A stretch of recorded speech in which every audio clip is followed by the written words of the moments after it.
안녕하세요. 저는 딸을 키우고 있는 여자입니다. 요즘은 딸 있는 엄마들을 가장 부러워한다고 하죠. 저도 제 딸이라서 그런지 먹는 것만 봐도 참 예쁘네요.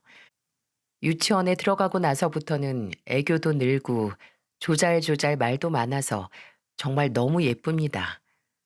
세상을 다 주고 싶다는 게 아마도 이런 기분인 것 같네요. 저는 항상 엄마와 가까운 딸들이 부러웠어요. 특히 고등학교 3학년 수능을 준비하던 시절에는 늦게까지 공부를 하고 학교를 나오면 학교 앞에서 기다리고 있는 엄마들을 보면서 괜히 부러워하곤 했습니다. 친구들은 아침에 더 자고 싶은데 엄마가 자꾸 깨워서 밥 먹고 가라고 한다는 말을 불평처럼 늘어놓았는데 전 도무지 공감을 못했죠. 왜냐면 저희 집은 엄마가 제일 늦게 일어나서 출근하는 아빠가 아침 준비를 해주셨거든요. 그래서 저와 여동생은 오히려 아빠한테 감사하다는 마음이 큽니다. 혼자서 일도 하시고 집안일도 하는 슈퍼맨 같은 아빠셨어요. 지방 시내에서 장어집을 부모님이 같이 운영했는데 사실상 아빠가 혼자 한다고 해도 과언이 아닐 만큼 아빠가 거의 다 전담하셨습니다. 그래서 늘 아빠는 혼자서 가게에 집까지 바쁜 분이었어요. 그때 엄마는 모임 좋아하고 술 좋아하는 그런 사람이었고요. 그래서 저와 여동생은 크면서 엄마가 술에 취해서 하루 종일 잠만 자는 모습도 종종 봤어요.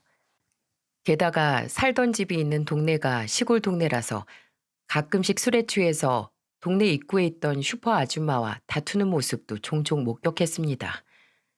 시골 동네라 소문도 빠르고 보는 눈도 다 아는 사이라 엄마가 한 번씩 동네를 뒤집고 나면 다음 날 학교에 갔을 때 친구들은 저를 보며 이런 말을 했어요. 너희 엄마 어제 슈퍼 아줌마랑 막 싸우던데? 왜 그렇게 술을 좋아해? 저를 놀리는 친구들의 짓궂은 질문에 저는 대답도 하지 않고 그저 책상에 엎드렸죠. 한창 민감한 나이에 저는 엄마 때문에 받은 상처가 참 컸어요. 저는 워낙 남들 얘기 그러려니 넘길 수 있는 성격이었지만 여동생은 달랐습니다. 그래서 여동생이 집에서 울고불고 난리를 치면서 아빠한테 엄마 좀 제발 말려달라고 울었던 적도 있었어요. 그때마다 아빠는 여동생을 달래면서 엄마가 한동안 술을 못 먹게 단속하기 바빴습니다. 알코올 중독자는 아니었지만 엄마는 술에 만취가 되면 꼭 저렇게 아무나 붙잡고 시비를 걸고 싸우기 일쑤였거든요. 그래서 여동생은 지금도 그때만 생각하면 한숨을 내쉽니다. 남자애들도 아니고 여자애들이 얼마나 예민했겠어요? 이런 사사로운 일들은 많아도 엄마는 천륜을 끊을 만큼 큰 사고를 쳤던 적은 없었습니다. 그러다 올 초에 엄마와 제대로 연을 끊어버릴 일이 생겼어요. 그래서 저는 엄마와의 관계 정리를 위해 이 사연을 쓰기로 결심했습니다. 저도 이제는 엄마를 포기하고 제 인생을 살아가기 위한 첫 번째 다짐이에요. 정말 제 사연 듣다 보시면 오죽하면 딸들이 엄마와 연을 끊겠나 싶으실 거예요. 지금부터 정말 환장할 엄마 이야기를 시작해 볼게요. 저는 지방에서 나고 자랐지만 엄마를 보면서 늘 서울로 가서 살겠다는 다짐을 했습니다. 그때는 계속 엄마 옆에 가까이 살다 보면 엄마와 사이가 나빠질 것 같다는 생각이 들었어요. 자주는 아니지만 엄마가 술을 마시거나 모임에 나가느라 가게 마음대로 안 나오면 아빠와 자주 싸웠습니다. 그 모습을 보고 있으면 정말 속이 많이 상했어요. 그래서 그때는 공부 열심히 해서 서울에 있는 대학을 가겠다는 생각을 많이 했죠. 정말 도망치는 마음으로 공부만 했어요. 그렇게 공부만 한 결과 저는 정말로 서울에 있는 대학교로 입학을 하게 됐고 그때부터 속이 시원했습니다. 서울만 가면 부부싸움 하는 부모님도 술 마시는 엄마도 안 보고 살 수 있다는 생각에 속이 다 시원했어요. 이런 제 속사정도 모르고 엄마는 제가 너무 기특하다면서 동네방네 자랑까지 하더군요. 근데 그 모습이 묘하게 화가 났어요. 그래서 저는 엄마를 보면서 진지한 목소리로 말했습니다. 엄마, 나 혼자서 이만큼 공부해서 서울에 있는 대학교 입학한 거 정말 대단하지?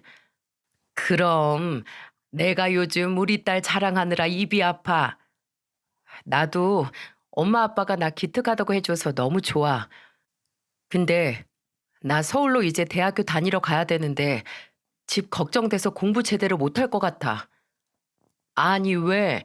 우리 집에 무슨 문제 있어? 빚쟁이가 쳐들어오는 것도 아니고 우리 집 장어 가게도 얼마나 잘 되는데. 그런 거 말고 난 엄마가 걱정되는 거야. 술 마시고 여기저기 시비 붙고 화내고 행패 부리고 다닐까 봐. 그동안 술로 아빠랑도 자주 싸운 거 우리 다 알아.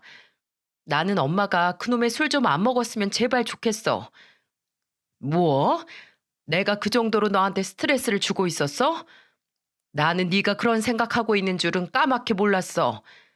둘째야 워낙 얘가 까다로우니까 화내고 지 할 말 다 하는데 너는 입 꾹 다물고 있으니까 엄마랑 잘 지내고 싶어서 그랬던 거야. 엄마, 제발 술 좀 그만 마셔. 줄이지 말고 그냥 끊어. 나 그 정도로 중독자 아닌 거 알잖아. 우리 딸이 이렇게 싫다는데 엄마가 어떻게 술을 찾니? 서울로 공부하러 가는 애가 집중을 못 하겠다는데 엄마가 입을 아예 꼬매서라도 술 끊을게. 걱정하지 마. 저는 술을 끊겠다는 엄마 말을 믿고 약속을 했어요. 엄마도 제가 그 정도로 고민하고 있었는 줄은 몰랐다면서 놀란 표정이었습니다. 20살이 되던 해 진지하게 처음으로 엄마와 대화를 시도했던 거예요. 고등학교 다닐 때는 엄마한테 그런 부탁을 하면 안 될 것 같다는 생각에 망설였는데 20살이 된다고 생각하니 괜히 저도 어른 같은 느낌이 들어 정말 진지하게 부탁을 했던 겁니다. 그리고 생각지도 못한 제 말에 엄마는 정말 놀란 얼굴이었어요. 그저 묵묵하게 자기 할 일 잘 해오던 큰딸이 그런 생각을 가지고 있었을 거라고 생각도 못했을 겁니다. 그러다 저는 서울로 갔고 엄마는 정말로 술을 끊다시피 지냈습니다. 가장 좋아한 사람은 여동생과 아빠였어요. 아빠는 엄마가 술을 줄이니까 가게도 잘 나온다면서 좋아하셨죠.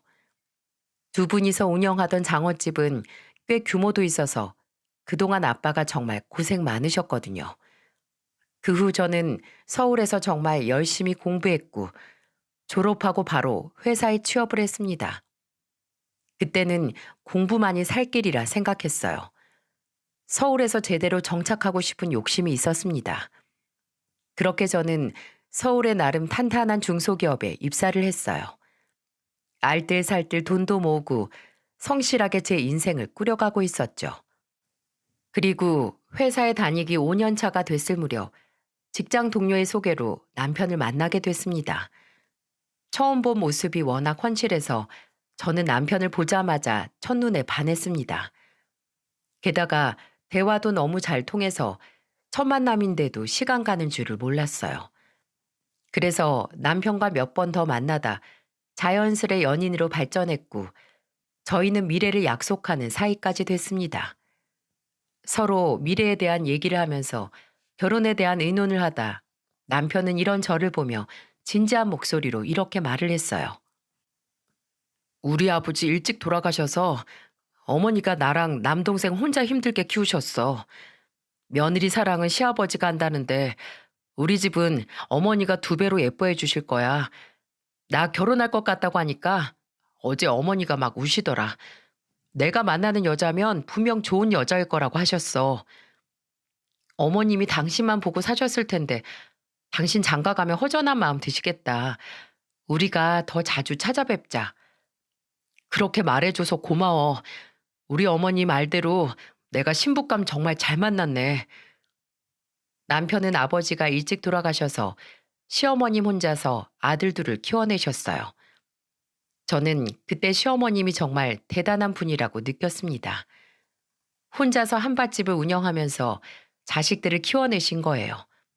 그래서 저는 정말 그 힘든 상황에도 자식을 이렇게 잘 키워내신 게 참 대단하게 보였습니다.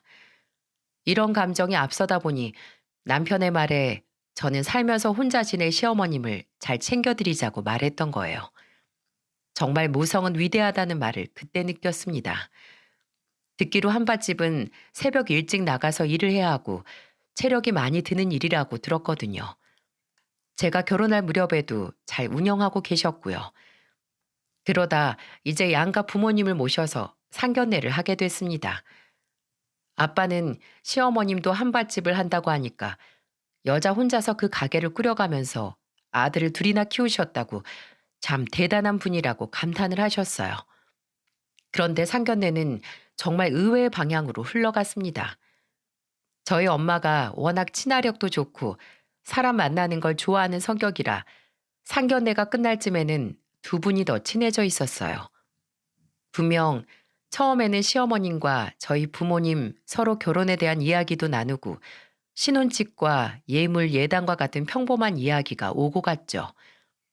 그렇게 결혼 준비에 대한 의논이 끝날 쯤 엄마가 맥주를 한 병 시키면서 시어머님을 보며 말했어요. 사돈, 이렇게 좋은 날 맥주 한 병 정도 나눠 마셔야 하는 거 아닙니까? 저는 왠지 사돈과 제가 잘 맞을 것 같다는 느낌이 딱 들어요. 먼저 그렇게 얘기 꺼내주시니 제 속이 다 시원하네요. 이제 결혼 얘기도 다 끝났는데 같이 술이나 한잔 해요. 그럼요. 저희가 아무리 자식들 위해서 금은 보화를 가져와도 결국 엎어도 제쳐도 둘이 살 문제예요. 우린 이제 술 한잔 하면서 살아온 얘기 좀 해봐요. 아이고, 좋죠. 성격 한번 시원시원하시고 좋네요. 제가 또 성격 좋은 걸로는 이름 좀 날렸어요. 이렇게 귀한 아들 사위로 삼을 수 있게 허락해 주셔서 제가 감사한 마음에 한 잔 드릴게요. 그럼 저도 곱디고 온 딸 며느리로 삼게 해주셔서 정말 감사드린다는 마음으로 사돈 부부한테 한 잔씩 따라 드릴게요. 좋습니다. 우리 앞으로도 잘 지내봐요. 사돈이랑 저랑 동갑인 건 아세요? 정말요? 사돈 얼굴만 보고 전 한참 어릴 줄 알았어요. 역시 저는 고생을 해서 그런가 얼굴이 폭 늙었는데 밖에 나가면 제가 사돈보다 언니인 줄 알걸요. 에이, 저도 깐깐한 남편의 눈치가 시퍼런 딸들 둘이랑 살면서 눈칫밥 먹고 산 세월이 20년도 넘어요. 그래서 그런가 제 눈가에 잔주름 보이세요? 내가 이거 숨기느라 눈을 뜨고 웃는 겁니다. 사돈, 진짜 재치도 있고 말솜씨도 어쩜 이렇게 좋으세요? 그날 엄마가 갑자기 맥주를 주문해서 저와 여동생은 좀 가슴을 졸였어요. 그래도 엄마가 술을 조절할 줄 아는 때라서 다행이었습니다. 특히 저는 시어머님이 진심으로 엄마와 잘 맞는 모습을 보고 신기했어요. 저희 엄마야 워낙 사람 좋아하고 친화력이 있는 분이었지만 시어머님은 인간관계에 조심스러운 분이셨죠. 남편이 시어머님 얘기를 할 때면 의심이 많아서 재혼도 못한다고 할 정도였으니까요. 그동안 남편은 시어머님이 재혼을 하기를 내심 바랬지만 그런 쪽으로는 시어머님이 전혀 관심도 없으셨다고 했어요. 되려 남편이 괜찮은 분이 있다고 소개라도 시켜드릴라 치면 시어머님은 이런 말을 했다고 했습니다. 네가 내 나이쯤 되면 알 거야. 나 같은 여자는 남자 안 만나야 인생이 안 망하는 거야. 이 나이에 남자 잘못 만나면 인생 망하는 거야. 그럼 너 네 엄마 평생 끼고 살 거야? 나는 그 꼴을 못 본다.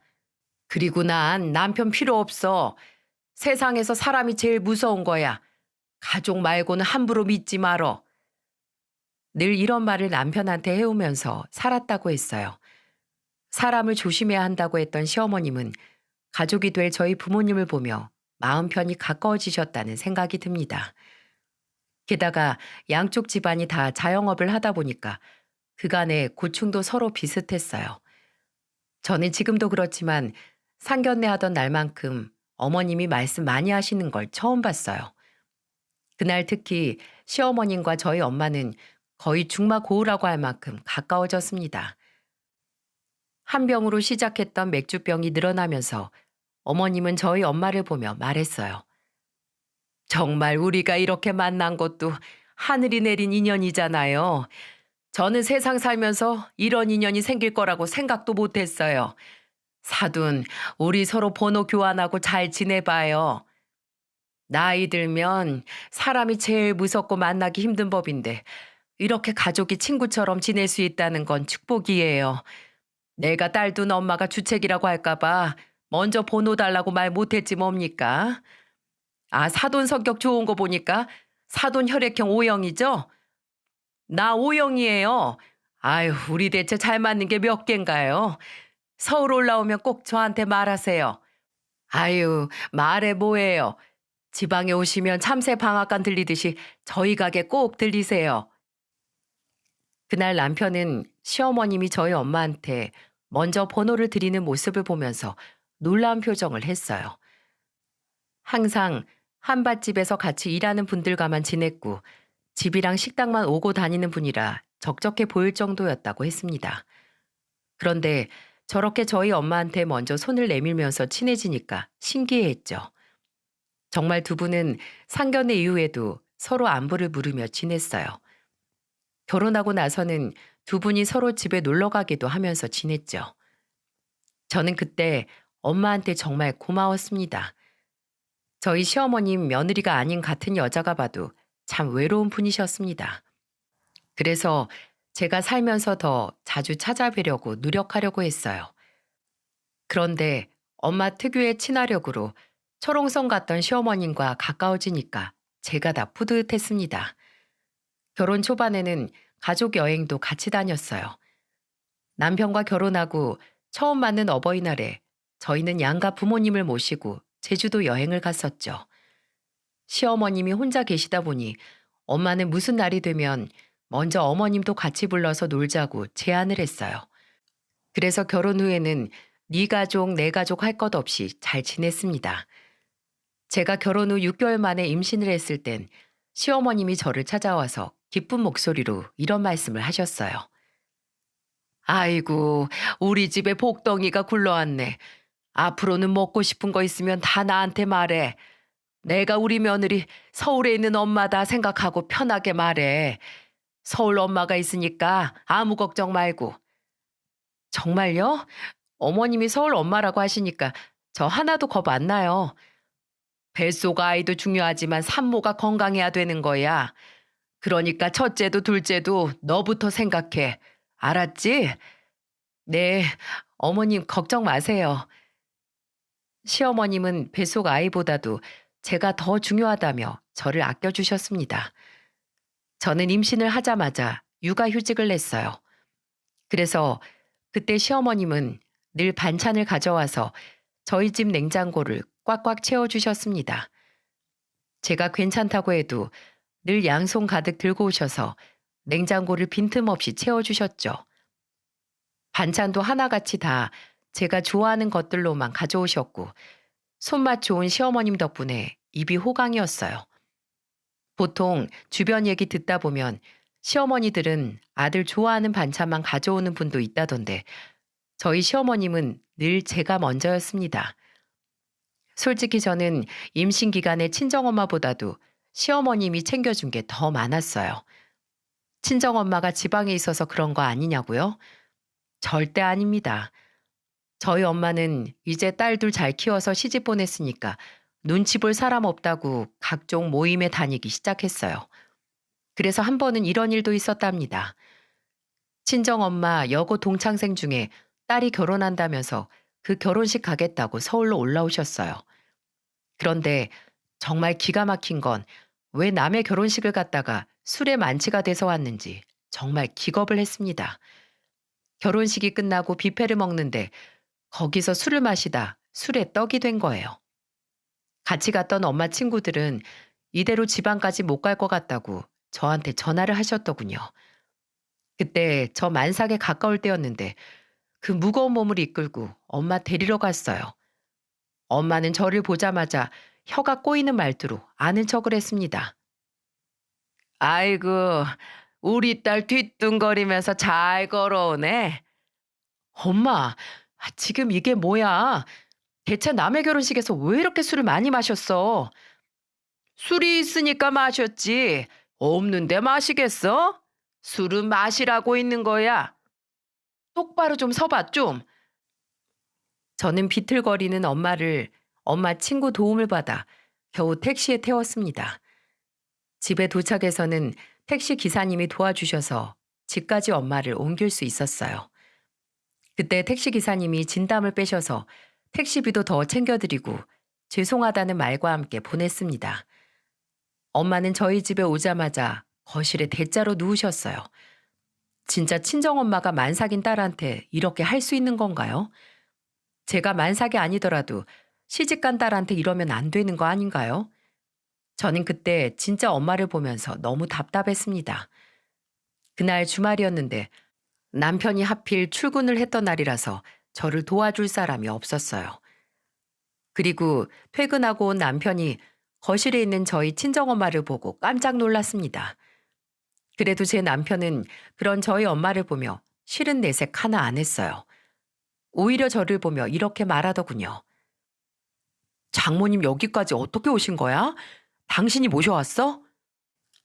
그게 엄마 친구들이 엄마가 술을 너무 많이 마셔서 다시 못 내려갈 것 같다고 해서 내가 일단 우리 집으로 모셔왔어.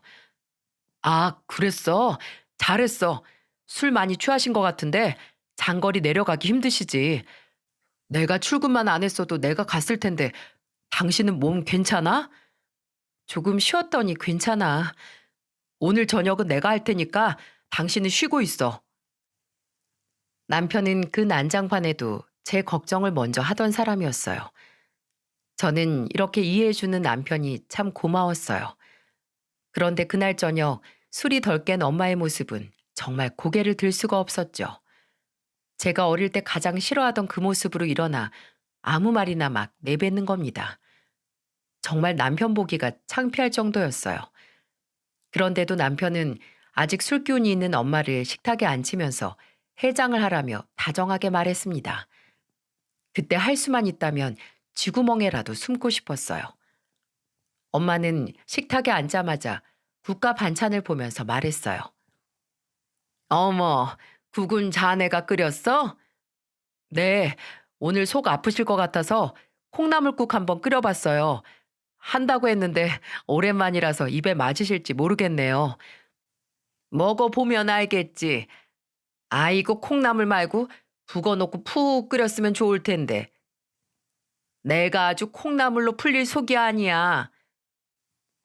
저희 엄마는 술 먹고 집에서 널브러져 있던 것도 모자라서 이제는 해장국이 입에 안 맞는다면서 불평을 했어요. 미리 아빠한테 지금 사정을 다 얘기해둔 때라 아빠가 빨리 엄마를 데리러 오기만을 바랬습니다. 그런데 아빠가 도착하기 전에 엄마는 숟가락으로 국을 휘휘 젓더니 이런 국은 장어 가게에서 공짜로 내놔도 아무도 안 먹을 거라면서 헛소리를 했네요. 제 심정이 어땠을지 짐작가십니까? 남편도 주말 출근하고 돌아와서 피곤했을 텐데 술에 취한 장모 수발까지 들고 있으니 얼마나 더 피곤했겠어요? 저는 엄마가 들고 휘두르는 숟가락을 뺏었습니다. 그리고 남편한테 안방으로 가 있으라고 말했어요. 저는 학교 다닐 때부터 이렇게 취한 엄마 모습을 자주 봐서 익숙했지만 남편은 당황스러웠을 것 같았죠. 식탁에 앉아서 국이 이게 뭐냐면서 한탄하는 엄마를 보며 말했어요. 아빠 지금 오고 계시니까 밥 먹지 말고 세수나고 아빠 오면 바로 집에 가. 뭐야? 넌 딸이라는 게 엄마한테 그러고 싶어? 엄마는 만삭인 딸한테 그러고 싶냐? 나 오늘 진짜 많이 참았어. 꼭 임신한 딸 찾아와서 이렇게 했어야 했냐고. 너도 딱 너 같은 딸 낳아서 키워봐라 어디. 너 딸 가졌다고 했지? 나 살면서 딸년들 둘 눈치 보느라 제대로 내 인생 살지도 못한 사람이야. 그래서 이제야 좀 내 인생 살겠다는데 왜 난리야? 누가 엄마 인생 살지 말라고 했어? 엄마 마음대로 하라고. 근데 최소한 가족들 피해는 주지 말아야 될 거 아니야. 세상 어느 부모가 자식들 짐대면서 사냐고. 다 먹지 마. 국도 이리 내놔. 저는 엄마 앞에 있던 국그릇도 싱크대에 그냥 버렸습니다. 엄마는 그 모습을 보고는 딸 키워봐야 아무 소용없다고 가슴을 치며 울었어요. 그때 마침 구세주처럼 아빠가 왔고 아빠는 엄마를 보자 한숨부터 쉬었습니다. 그리고 남편을 불러서 주말에 미안하다는 말을 하고 엄마를 데리고 나갔어요. 정말 폭풍이 휩쓸고 간 기분이었습니다. 그 당시 결혼 2년 차였는데 남편이 처음 본 장모의 만취된 모습이었어요. 제가 결혼하고 다음에 바로 여동생까지 결혼하고 나니까 엄마는 정말 고삐 풀린 망아지처럼 놀러 다녔습니다. 노후를 즐기는 걸로 저희 가족이 뭐라 하는 게 아니었어요. 단지 술만 자제하라는 건데 그게 그렇게 어려운 건가요? 그렇게 저는 출산 전까지도 엄마를 안 보고 지냈어요. 그러다 딸을 낳고 몸조리를 했죠. 그때도 시어머님이 저를 옆에서 잘 챙겨주셨어요. 보통 딸들은 자식 낳고 나면 친정엄마한테 의지한다고 하는데 저는 시어머님 덕에 몸조리를 할 수 있었답니다. 엄마는 제가 애를 낳거나 말거나 손녀가 100일이 지났는지도 모른 채 정말 즐겁게 다녔어요. 그런 와중에도 저희 시어머니와는 정말 잘 지냈죠. 아마 제 딸 소식도 제가 아니라 저희 어머니 통해서 들었던 얘기가 많을 것 같았어요. 그만큼 가족보다도 주변 사람들을 더 챙기면서 지내던 사람이 저희 엄마였습니다. 정말 딸 둘이 다 시집가길 바랬던 사람처럼 자유롭게 지내셨어요. 그래도 남편은 저희 엄마가 시어머님과 친구처럼 잘 지내주시니까 고마워했습니다. 우리 엄마지만 가장 이해 안 가는 게 어쩜 딸보다 사돈과 더 친할 수 있을까 의문이었어요.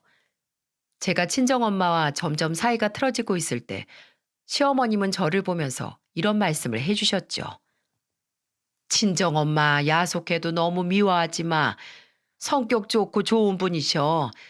네가 물론 서운할 수 있겠지만 그건 내가 너 서운해하는 것까지 더 잘 챙겨줄게. 그래도 저는 엄마가 괜히 어머님한테까지도 술 마시고 전화해서 귀찮게 해드리는 것 같아서요. 귀찮기는 뭐가 귀찮어. 사돈은 이제 사돈이 아니고 내 친구야.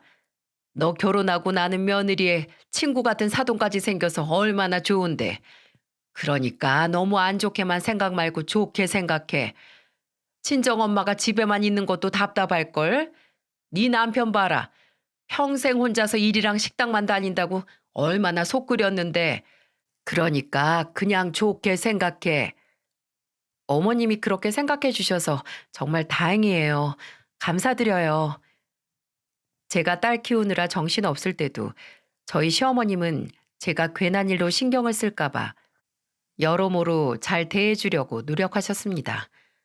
그러다 제 딸을 어린이집에 보내고 복직을 하려고 할 때 시어머님이 교통사고를 당하신 거예요. 그때 정말 온 가족이 깜짝 놀랐습니다. 새벽에 식당으로 가시다가 속도 위반하는 차와 사고가 나는 바람에 큰 수술도 받으셨어요. 정말 남편과 저는 제발 어머님이 무사하기만을 바랬습니다. 청천벽력 같은 소식에 피가 마르는 기분이었죠. 그리고 수술 후에는 휠체어 신세를 지게 됐습니다. 그래도 저는 시어머님이 이렇게라도 살 수 있어서 다행이라고 생각했어요. 퇴원 후에도 계속해서 휠체어 생활을 해야 했던 시어머님이 걱정돼 저는 회사를 그만뒀습니다. 교통사고 후유증으로 허리와 다리를 크게 다친 시어머님 옆에서 일상생활에 적응할 수 있도록 다리가 되어드리겠다 다짐했어요. 그래서 딸을 어린이집에 보내놓고는 제가 시댁으로 가서 어머님을 자주 챙겨드렸습니다. 남편도 그런 저를 보면서 다행이라고 했었죠. 제가 한 4개월 정도를 시어머님 옆에서 챙겨드렸을 즈음 친정엄마가 서울로 자주 올라와서 저와 같이 시어머님을 챙기기 시작했습니다. 두 분이 워낙 가까운 사이라 걱정이 되는 마음에 자주 오신다고 생각했어요. 나라에서 국가 도우미도 신청했지만 시어머님이 워낙 사람과 가까워지는 시간이 오래 걸리시는 분이라 저도 신경을 많이 쓰려고 했었죠. 그런데 엄마가 이렇게 서울까지 오셔서 시어머님을 챙겨주시니까 참 다행이다 싶었습니다. 그동안 엄마를 보면서 철없이 자식들 부담만 준다고 한탄했는데 이렇게 선뜻 나서주니까 고마웠어요. 그리고 마음 한켠에는 죄송스러운 마음도 함께 올라왔죠. 그래서 저는 엄마한테 미안한 목소리로 이렇게 말했어요. 엄마, 서울 오는 거 힘들지 않아? 그동안 어머님이 나 많이 도와주셔서 내가 더 해드리고 싶었는데 엄마까지 이렇게 나서주니까 내가 너무 미안해서 그래. 네 시어머니 아마 너보다 나랑 더 친할걸? 그리고 그동안 내가 네 속 많이 섞였잖아. 그래서 나도 이제 엄마 노릇하는 거야. 그리고 나도 그동안 사돈이 우리 딸한테 어떻게 해줬는지 아는데 내가 가만히 있을 수 없지. 너 말고 지난날 내가 너한테 못 해준 걸 사돈이 해줬으니까 내가 이번에 빚 갚는 거야. 그러니까 너는 네 자식이나 잘 키워. 그래야 네 시어머니도 마음 편하실 거야. 저는 그때 철없던 엄마가 달라 보였습니다. 이래서 부모님 은혜는 하늘 같다고 하는구나 하는 생각이 들었고요. 그렇게 저희 엄마는 제 남편보다도 더 시어머님을 자주 보면서 가까이 지냈습니다. 어머님이 먹고 싶다는 음식도 직접 해드리기도 했고 같이 산책도 나가고는 했어요. 두 분이 집 근처로 산책을 가시면 같이 있는 사진을 찍어 보내주시기도 했죠. 그래서 정말 두 분이 사돈지간을 넘어서 끈끈한 우정을 나눴다고 생각했습니다. 저는 딸아이가 커가면서 다시 일을 하려고 간호조무사 공부를 해서 자격증을 취득했어요. 애도 있고 나이도 있어서 회사를 다시 취업하기에는 어려움이 있어서 전문 학원을 다니며 준비를 했습니다. 그렇게 저는 지금의 한의원을 다니게 된 거예요. 그 사이 저희 시어머님도 휠체어에 적응도 하셔서 옆에 누가 없어도 혼자서 해낼 수 있는 일이 많아졌습니다. 그래서 친정엄마도 서울에 오는 일이 드물었어요. 하지만 아무래도 늘 식당 일로 바쁘던 시어머님이 갑작스런 사고로 식당도 접어서 적적해 하실 것 같아 저와 남편은 딸을 데리고 자주 어머님을 찾아갔습니다. 그런데 언제부턴가 시댁만 가면 친정엄마 흔적이 보였어요. 아빠 식당에서 가져온 종이 가방이라든지 엄마가 늘 가지고 다니던 시장 바구니 같은 것들 말입니다. 그래서 저는 어머님한테 넌지시 물어봤어요. 어머님, 요즘에도 저희 엄마 집에 오세요? 어? 아, 그게 서울에 일 있으면 가끔 들리셔. 아, 저한테도 말해주시지 그러셨어요. 그럼 제가 와서 같이 저녁이라도 먹었을 텐데요. 이제 막 일 시작해서 바쁠 텐데 뭐하러 그래. 둘이 이런저런 얘기도 하다가 내려가셨어. 나도 둘이 있어야 편하게 떠들지. 괜히 넌 신경 쓰지 말어. 그런데 시어머님은 왠지 표정이 복잡해 보이셨어요. 꼭 제가 알지 말아야 될 걸 안 기분이었죠. 그때 제가 조금 더 자세히 캐묻고 무슨 일 있냐면서 물어봤어야 했던 거예요. 먹고 사는 게 뭐라고 바쁘다는 핑계로 저희 엄마가 무슨 짓을 하는지도 몰랐습니다. 시어머님이 괜찮다고 하시고 둘이서만 대화하는 게 편하다고 하셔서 전 정말 그런 줄로만 알았어요. 그리고 제가 엄마한테 전화해서 서울에 자주 오냐면서 물었을 때도 엄마는 제게 아무렇지 않은 목소리로 말했어요. 서울 가면 매번 너한테 말하고 가야 되는 거야? 그런 게 아니고 우리 어머님 집까지 들렸다 가는데 나한테는 아무 말도 안 하고 가니까 그렇지. 둘이 할 얘기가 있어서 그래. 신경 쓰지 마. 저는 신경 쓰지 말라면서 아무렇지 않게 말하는 엄마 목소리에 찜찜했지만 그런가 보다 했어요. 그래서 워낙 두 분이 친했으니까 가깝게 지낸다고 생각했고요. 정말 한치 의심 없던 지난날의 제가 원망스럽네요. 하지만 시한폭탄 같은 사고는 결국 터지고야 말았습니다. 심지어 한 사건이 터지니까 줄줄이 고구마처럼 그동안 엄마의 치부가 다 밝혀지기 시작했어요. 그렇게 대수롭지 않게 넘기고 일상을 살던 때에 경사스러운 일이 있었습니다. 올해 과장으로 일하던 남편이 딸이 유치원 입학하던 해 승진을 한 거예요. 그때는 남편이 입이 귀에 걸려 있었습니다. 그래서 그때 시어머니 모시고 최고급 식당에서 외식도 했었어요. 정말 한없이 기뻤습니다. 이 기쁜 소식을 지방에 있는 부모님께도 알렸어요. 아빠는 남편한테 축하한다면서 기쁜 목소리로 축하해 줬습니다. 그리고 일주일 정도 지났을 즈음 아빠는 저희 집으로 장어를 보내주셨어요.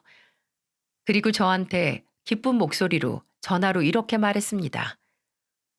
우리 사위 승진했는데 내가 가만히 있을 수가 있나? 장어 보냈으니까 먹고 기운 내서 앞으로 더 승승장구하라고 해줘. 잘 먹을게요, 아빠.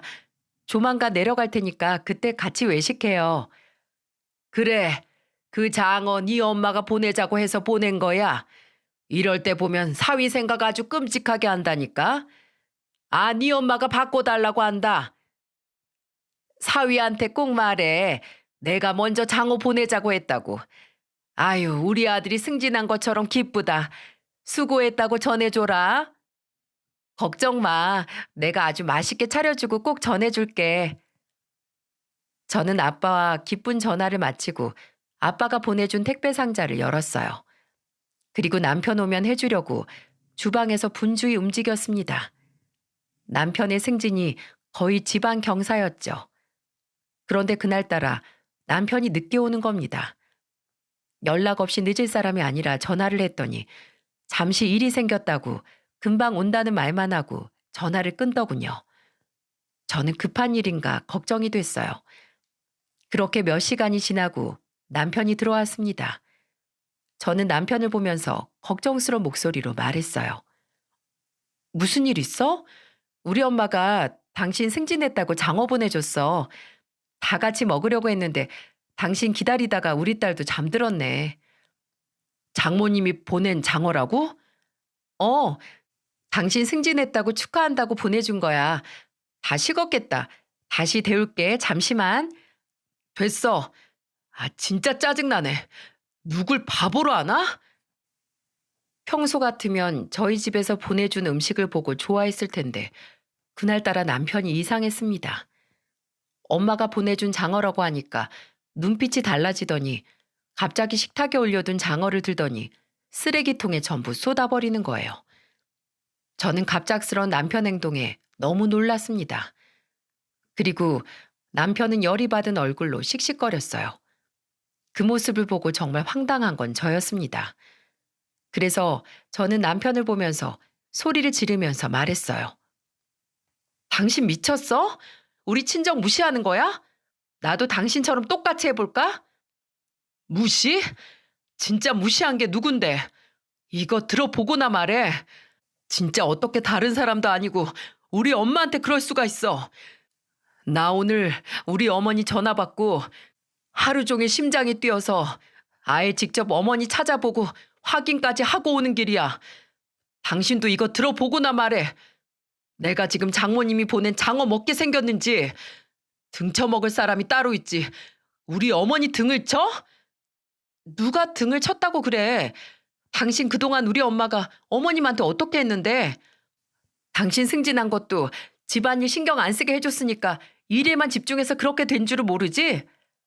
그동안 어머님 수발 나랑 우리 엄마한테 떠맡겨 놓고 이제 와서 등을 쳤다고? 배은 망덕한 것도 유분수지. 그럴 거면 이혼해. 뭐가 그렇게 억울한데? 수발을 들어? 장모님이 그동안 우리 집에서 뜯어 먹을 거 없나 보러 다닌 거겠지. 나야말로 그런 사람을 처가댁이라고 생각한 게 한심스러워서 이혼하고 싶거든? 말 조심해. 그래, 이혼해. 나 지금 당장 짐 쌀 거니까 말리지 마. 저는 화가 잔뜩 난 얼굴로 남편이 적반하장으로 화를 낸다고 생각했어요. 그래서 저는 남편이 건넨 휴대폰을 들고는 통화 녹음을 확인했습니다. 남편은 휴대폰에 통화 자동 녹음 기능이 있었어요. 그래서 남편은 저한테 그날 낮에 어머님과 했던 전화 내용을 들려줬습니다. 통화 내용은 정말 놀라울 정도였어요. 녹음을 재생하자 어머님이 남편한테 조심스럽게 묻는 목소리가 시작됐습니다. 성균아, 혹시 지금 통화 가능하니? 네, 지금 점심시간이라 괜찮아요, 엄마. 무슨 일 있으세요? 그게 아니라 상의할 게 있어서 전화해봤어. 갑자기요? 어디 몸 안 좋으신 데 있으세요? 아니야, 그건 아니고 사실 내가 그동안 네 장모한테 돈을 좀 빌려줬어. 그런데 이번에는 금액도 크고 좋은 투자라고 말을 하네. 뭐 돈이요? 무슨 돈을 빌려주셨는데요? 아니, 그동안 개 모임 하는 게 있어서 돈 급하다면서 조금씩 빌려간 게 한 9천 정도 되나 싶다. 뭐라고요? 아니, 그 돈을 아직도 못 받으신 거예요? 투자는 또 무슨 소리예요? 네가 걱정할까 봐 말 안 했지. 그래도 돈은 갚겠다고 신신당부를 하긴 했어. 갚는다고 했으니까 믿어보겠는데 투자는 4억짜리 되는 땅을 사라고 해서 내가 선뜻 용기가 안 난다. 내 노후 자금인데 괜히 투자했다가 잃을까 봐 걱정도 많이 되니까 너한테 한번 물어보려고. 우선 그 땅 주소 좀 나한테 보내봐요.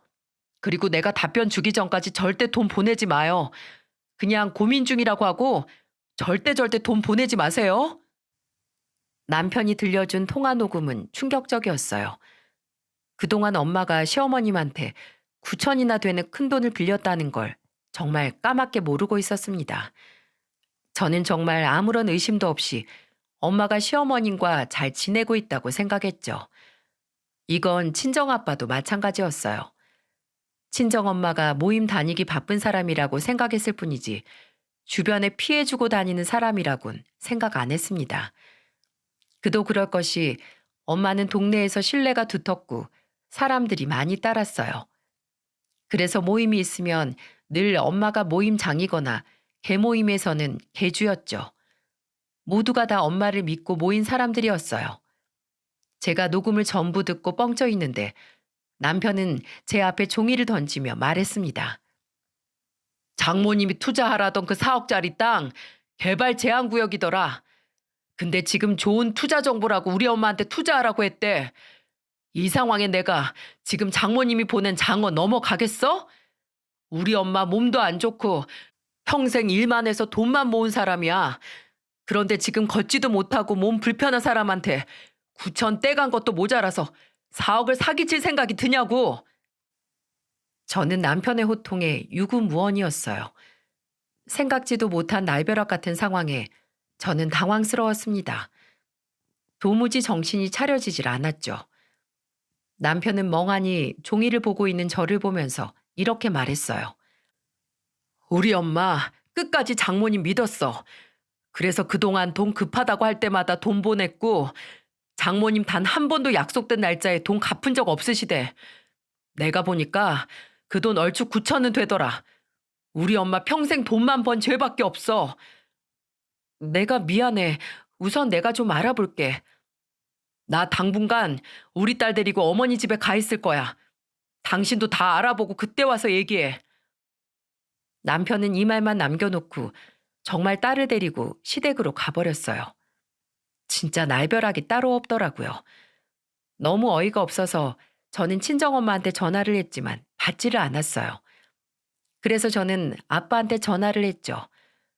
그러자 아빠는 제가 한밤중에 전화해서 격앙된 목소리로 엄마 왜 전화를 안 받냐고 화를 내니까 아빠는 무슨 일 있냐면서 묻기 시작했어요. 그래서 저는 아빠한테 억울한 목소리로 하소연하듯이 말했습니다. 엄마 미친 것 같아. 대체 무슨 일을 저지르고 다니는 거야? 엄마가 글쎄 우리 시어머니한테 9천이나 빌린 거 아빠 알고 있었어? 뭐라고? 9천? 아니, 이 여편 내가 대체 무슨 짓을 하고 다니는 거야? 아니, 그걸 어떻게 알았어? 지금 우리 남편 난리 났어, 아빠. 돈 빌린 거 그렇다 치고 엄마는 갑자기 무슨 부동산 투자를 하라고 시댁까지 와서 어머님한테 말을 해. 보니까 정확한 정보도 아니야. 엄마 시어머니한테 투자하라고 했던 4억짜리 땅 개발 제한구역이라고. 내가 진짜 내 명에 못 산다. 어째 요즘 조용하다고 했어. 지금 그 사고를 쳐놓고 또 모임 있다고 나간 거야? 내가 이 여편애를 가만두나 봐. 아빠는 화를 내면서 엄마를 잡으러 가겠다고 화를 냈어요. 저는 뜬 눈으로 밤을 새우고 지방으로 내려갔습니다. 아침부터 집에 도착해 보니까 집이 난리도 아니었어요. 엄마는 아빠한테 메타작이라도 당했는지 집 거실에 빗자루도 나와 있었고 집안이 아주 난장판이었죠. 엄마는 저를 보자마자 기겁을 하는 표정이었어요. 아빠한테 자초지종을 들어보니까 정말 터질 게 터진 거였습니다. 엄마가 계주로 있던 모임이 3개쯤 있었는데 엄마가 그동안 개 모임에서 거둔 돈을 혼자서 함부로 쓰고 있던 거예요. 그 돈도 전부 다른 모임에서 술값을 내거나 사람들 만나러 다니는데 쓴 겁니다. 그리고 개 모임에서 돈 정산해야 되는 때가 오면 시어머님을 찾아가서 돈을 빌려간 거였죠. 그제야 친정엄마가 왜 그렇게 시어머님을 찾아가나 했는데 다 돈 때문이었던 겁니다. 정말 시어머님도 그렇고 동네 사람들도 그렇고 모두 엄마를 믿었어요. 특히 동네 사람들은 오랫동안 봐온 엄마를 철석같이 믿은 죄밖에 없었습니다. 그러다가 슬슬 돈 문제가 생기면서 엄마를 추궁해 오던 중에 저와 남편이 전부 알게 된 거였죠. 저는 이런 거지 같은 현실을 마주하고 엄마한테 화를 내면서 악을 쓰듯이 말했습니다. 엄마 정말 왜 그래? 내가 제발 피해만 주지 말라고 부탁했잖아. 근데 대체 왜 그러냐고. 미안해. 정말 내가 꼭 갚으려고 했는데 개 모임 사람들이 자꾸 돈 내놓으라고 쫓아오니까 나도 다른 방법이 없었어. 네 아빠 성격 너도 알잖니. 다른 방법이 없었어? 애초부터 사기칠 생각을 말았어야지. 우리 시어머님 한평생 혼자서 얼마나 힘들게 자산 일구면서 살았는지 아는 사람이 그래? 엄마가 진짜 사람이야? 대체 나한테 왜 그러는 거야? 그냥 조용히 좀 살아달라는데 그게 그렇게 어려운 일이냐고. 악을 쓰면서 화를 내다가 저는 가슴을 치며 바닥에 주저앉아 목 놓아 울었어요. 아빠는 그런 저를 보면서 같이 눈물을 흘리셨습니다. 그리고 아빠는 저를 끌어안으면서 말했어요. 걱정 마라. 이 아빠가 다 해결해 주마. 걱정 말어. 아빠가 미안하구나. 아빠는 엄마의 사기 행각을 전부 알게 된 후 바로 이혼 선언을 하고 집에서 쫓아냈습니다. 그리고 바로 살던 집을 부동산에 내놨어요. 시모의 돈을 갚기 위해서 아빠가 선택한 방법이었죠. 그리고 아빠는 저를 데리고 같이 시댁으로 갔습니다. 그리고 어머님 앞에서 무릎을 꿇고 말했어요. 사부인, 죄송합니다. 이게 다 제 불찰입니다. 제 딸은 정말 아무것도 몰랐어요. 딸은 출가 외인이라는데 얘가 알면 뭘 알았겠습니까? 제가 책임지고 돈은 전부 갚겠습니다. 그러니 우리 딸만은 용서해 주십시오.